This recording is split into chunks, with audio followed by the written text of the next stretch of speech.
তো বন্ধুরা, আমরা বাড়ির আখ লাগিয়েছিলাম, তো এখন বাবা কাটছে।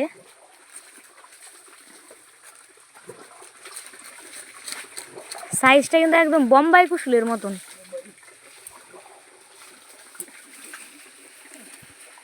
বাড়ির জিনিস খেতে মজা আলাদা। তো চলো, বাবার এখানে কাটা হয়ে গেছে, তো এখন পিস করব।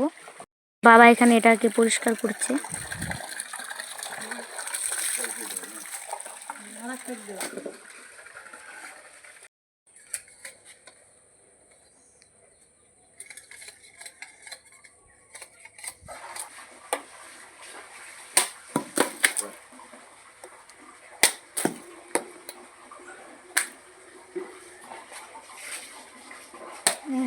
নাকটা তো ভরে আনতো।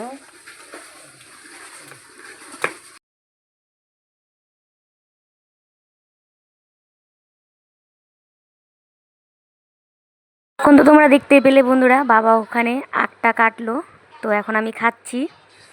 তো খুবই কিন্তু মিষ্টি, কি বলবো। আর বাড়িতে লাগিয়েছে, কোনো সার টার দেওয়া নেই, অনেক সুস্বাদু, খেতে খুবই মজা লাগছিল। তো ভিডিওটা যদি ভালো লাগে অবশ্যই একটা লাইক কমেন্ট করে দেবে।